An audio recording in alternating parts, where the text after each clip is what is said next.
Alright, we are back with another tutorial, guys, looking at what I call the Viking Omoplata. It's a silly, name for a variation of the Omoplata that I've been working on for a while, and I wanted to show it to you and give you my reasoning for why I prefer this way. I didn't used to be very flexible. I'm reasonably flexible now, but if you were in the same boat as me, or you are in the same boat as where I used to be when it comes to flexibility, the Omoplata can be a very, very tricky position to get into. So we're not going to really go through the setup for the different ways you can get into an Omoplata. We'll take it from one position and then we'll get stuck into the movement. So let's say that we are here as an example. We're getting ourselves into a position where we can start chasing the Omoplata. Cool? From here, normally we would secure the arm, we'd start transitioning into normal Omoplata position. Okay, come with me here, please. Now, this is where a lot of people struggle, because as they're starting to sit up and around, people can start jumping over, they can start getting out of it.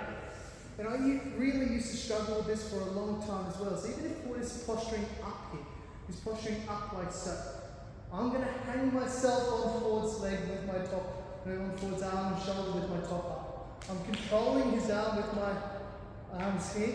What I'm going to do now, I'm going to triangle my own leg, and I'm going to swim underneath for Ford's far armpit here. If Ford is now trying to posture up, it's going to be very hard for him. If he's incredibly strong and he postures up, I follow with and I push him back down. My legs here are a lot stronger than Ford's back pull line. A lot stronger. So I've secured my position here. This here is a very strong position to control Ford's shoulder and upper back, which is really important for a successful Omoplata. And I actually have both my arms free here. If he's trying to pull his arm out, it's stuck. It's going to be incredibly strong if he needs to get that arm out, but I've bought myself enough time to put both my hands on the ground, sit up like so. Now I'm going to scoot my bum backwards and backwards and backwards to flatten him out. If he's still on his knees, that's entirely fine. It doesn't really make a difference. But now Ford is stuck. I can start grabbing his other shoulder and submitting him by pulling him backwards. I can now safely transition into the regular Omoplata position and start finishing here if I wanted to. Or I can just finish forward from this position here. I can secure, and now I can start grabbing his wrist and putting him into the same kind of submission just with my hand. So if we come back up and then forward, we'll get it from the other side. So let's say we're here, I'm starting to transition into normal Omoplata kind of setup. This is where a lot of people struggle. Triangle, feet to the armpit, behind the person's armpit here, nice and strong. Now the trial here for a successful position is if Ford is starting to posture up, I can follow with him, and now I can use my hips, being careful with his shoulder to push him back down again. Here I got full control of his arm. What I need to do now is put my hands on the ground. From here, I need to scoot my bum back, pull, pull. If he comes here, I can grab his hip, I can pull him down. Now I can easily transition into a regular Omoplata position, or I can stay where I was here with my triangle, and I can use my hands to do it. I can secure him here, and then I can finish him in a couple of different ways. We also saw the fact that I can just pull him over and almost submit him as well.